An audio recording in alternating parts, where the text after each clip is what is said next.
Hello guys! Hello!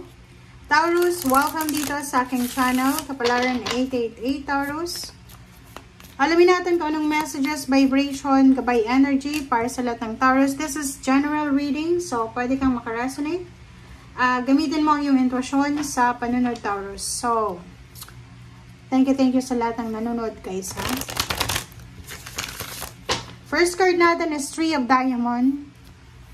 Diamonds, consciousness, dark thoughts. Wow! Bakit ganun? Okay. Nakakaloka ka.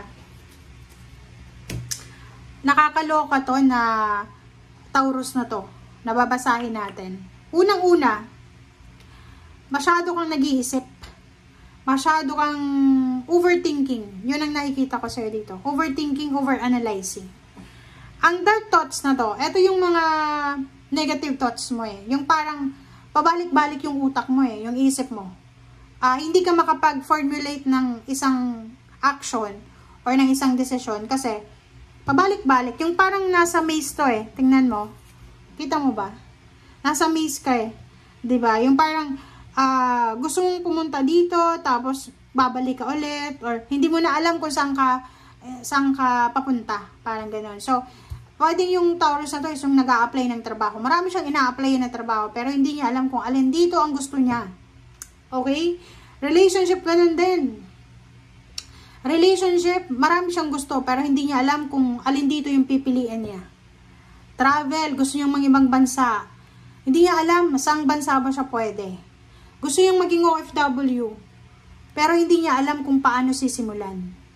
Diba? So, if you are Taurus ngayon na nanonood sa akin, tapos medyo naguguluhan ka, yung pabalik-balik yung decision making mo, yung isip mo, yung parang feeling mo hindi ka makalabas sa isang situation, maybe sa relationship, love life, nasasakal ka na, pwedeng hirap na hirap ka na sa pag-a-apply ng trabaho, hirap ka na sa pamilya mo, kasi pabigat yung pamilya mo, hirap na hirap ka ng kumita ng pera, ang hirap, parang pagod na pagod ka na. Okay? So, dito nakikita ko na masyadong pagod yung utak mo eh. Sobrang workaholic yung utak mo ha. Araw-gabi. Diba? Masyadong active yung brain mo, brain cells. Puro na lang isip, puro na lang ganito, puro na lang ganyan.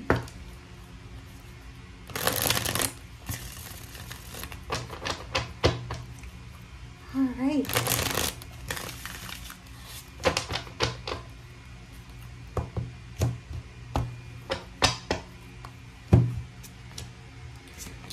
Okay, yun.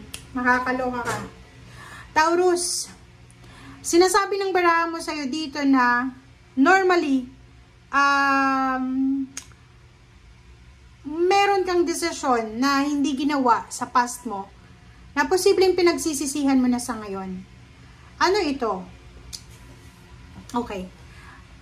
Pwedeng ito yung desisyon mo dati na, like for example, unahin natin yung relationship pwedeng may babae ka or lalaki may nagkagusto sa'yo, babae ka may nanlikaw sa'yo dati, nag-offer siya sa'yo ng love life, tapos rejection, hindi mo tinanggap.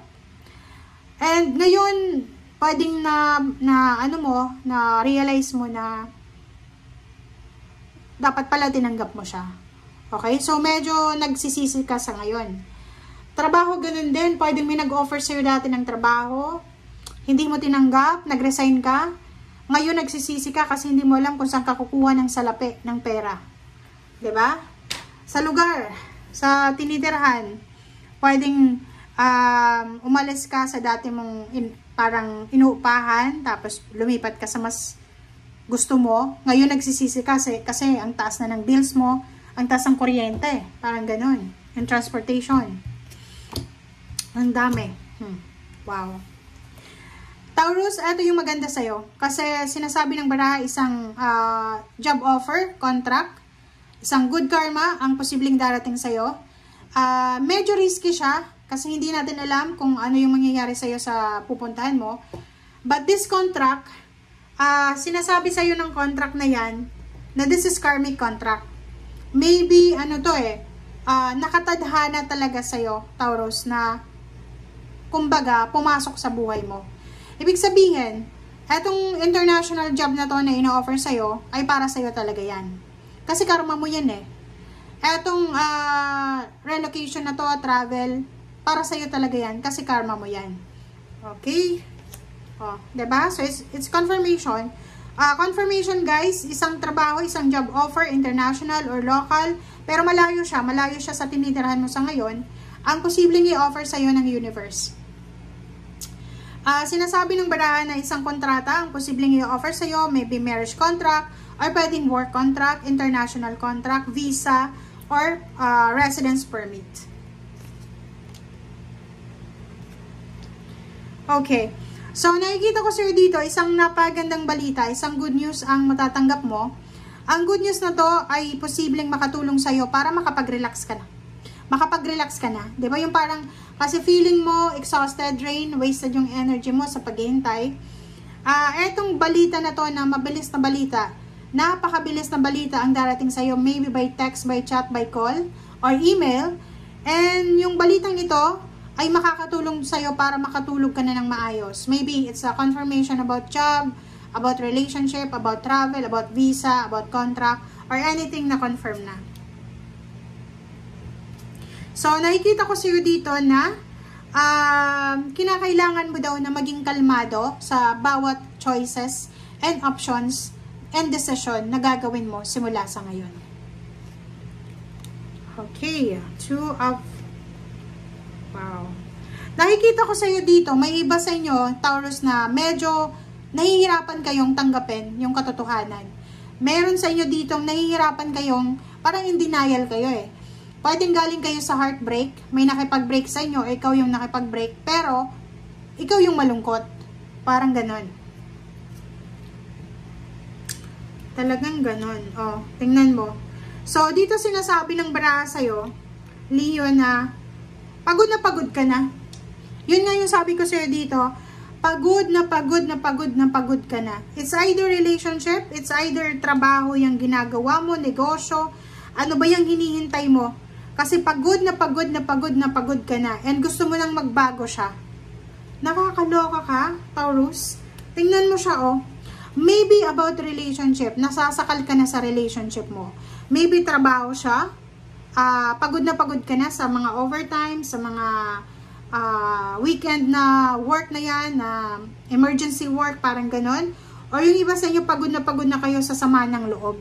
Diba? Pagod ka na sa pangtatraidor, pangbabackstab, panloloko, pananakit sa'yo physically, mentally, emotionally, or pwedeng pagod ka na sa paghihintay kung kailan ka na makakahanap ng trabaho. Last card mo, 7.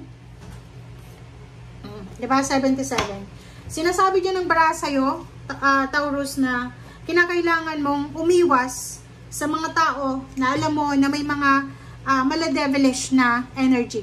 Alam mo yun eh. Diba? Ramdam mo kung sino yung taong totoo sa'yo or hindi. Sinasabi ng baraha sa'yo dito na talagang kailangan mo nang umiwas para makuha mo na to, na Wheel of Fortune na to. Kasi parang ikaw, napapaligiran ka ng mga taong, di ba yung parang devil yung energy nila? Yung hindi selfish, yung hindi marunong tumingin ng utang na loob, ganito. Yung devilish, yung energy nila. So, nakikita ko sa'yo dito na sobra-sobra yung kagustuhan mo talaga na magbago na yung takbo ng buhay mo. Pagod ka na eh. Diba? Magpahinga ka, Taurus. Walang kompetisyon. Lalo kung nasa below 30 years old ka pa lang, below 25, nako. Magpahinga ka, wag mong i-pressure yung sarili mo. Okay? And, kung makikita mo dito, meron ditong mga kontrata na posibleng darating sa'yo. Maybe nag-apply ka. Yun nga sabi ko sa'yo kanina, nag-apply ka sa several companies or several careers. And, posibleng dumating siya. And, pwedeng mahirapan ka kung alin dito yung pipiliin mo. Yun nga yung sabi ko sa'yo kanina, mabilis to eh. Mabilis na pangyayari to. Mabilis kang makakahanap ng solusyon. Mabilis mong mahahanap yung gusto mo. Pero sa kasalukuyan ngayon kung tatanungin ka, alam yung gusto mong trabahong pasukan, wala kang maisasagot kasi hindi mo alam. Pero, pagdating ng oras na dumating na yung confirmation na yon, ikaw mismo ang sasagot, di ba? Kung alin dito yung gusto mo, kasi makukuha mo na. Okay? Kasi, ganun talaga guys, pag wala pa yung blessings na yun, wala pa tayong magagawa. Pero pag naandyan na yung blessings na yan, may magagawa na tayo. So, bakit ka mag-aalala? Bakit ka mapapagod sa pag-iisip? Iwasan mo yung sobrang pag-iisip. Nakakasira yan guys. Ng emotion, nagkaka-stress ka yan, anxiety, depression. So, ingat ka. Thank you guys. Bye!